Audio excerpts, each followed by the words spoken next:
Hello and welcome back. I'm your friendly neighborhood technician. Today, more stuff's broken. Yay! So, this is something I've seen quite often on other 124s, and it's been cracked on mine for a while. So I'm going to go ahead and replace it, and that is the trunk strip, the trim strip right here, or the trunk handle or lift handle. I forget what the package says.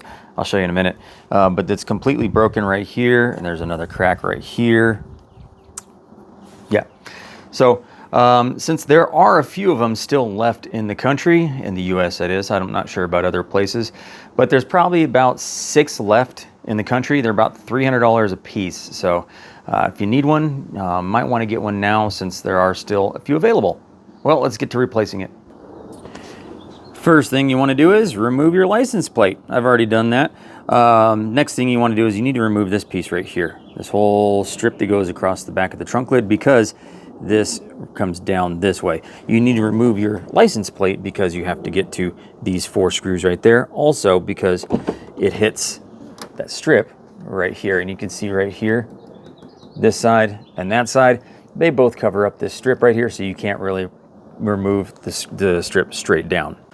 All right, next thing you got to do to remove this right there is you got to go remove these things right here. 1, 2, 3, 4, 5, 6, and they're just little clips that hold this in place, and so these actually slide off, so you just need to slide them off to one side, kind of like that, and then there's a little clip right there, and then this just pops out. So let's get them all off, and then we'll pop it out.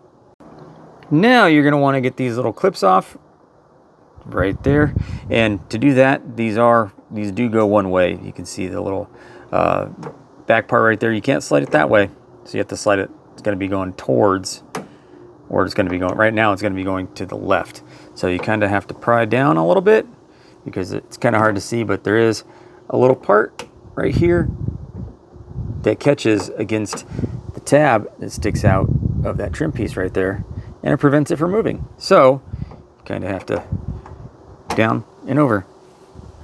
Do that again for you. Just pry down, pull over. Okay, once you get all those clips out, then this might take a bit of a motivation because it is a little sticky, or it might get stuck all across this bottom edge, but once it does, it literally just pops out of the holes and it just comes right off.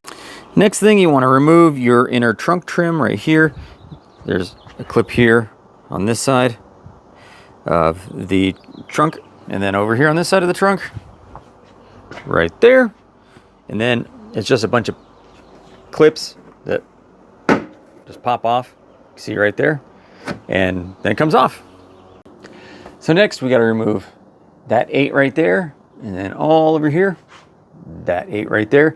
You can see right here it's completely broken, and then there's this crack forming right there, and not to mention discolored, faded. So after you get the other 8s removed, there's an 8 right here, and there's an 8 right there, and there's 2 more right here, and there's 2 more over here.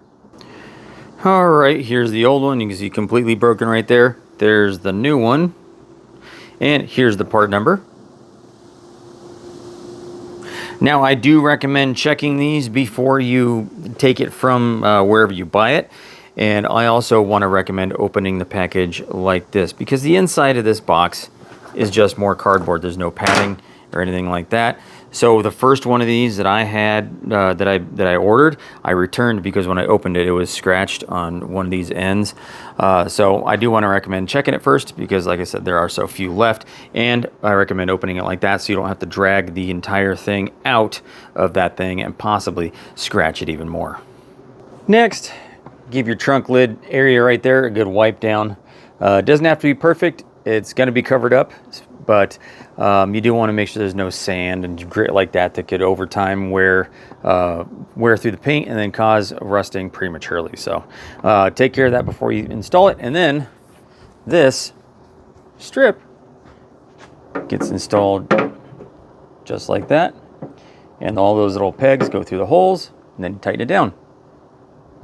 Next, you can put the 8mm nuts back on the inside, and don't forget the little washers. Each one of those spots does have a washer.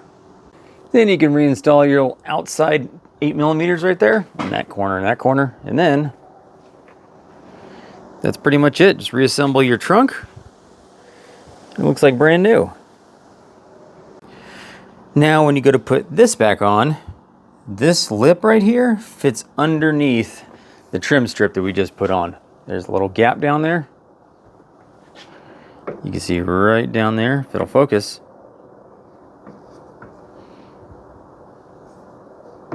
Nope, guess not. But anyway, there's a gap down there, and that little edge goes underneath that. So you're gonna have to kind of get it in at an angle like that, and then it sits down, and then when it sits down, those little pegs will go right through those holes, right there, and then you can get those little clips on. Well, there it is.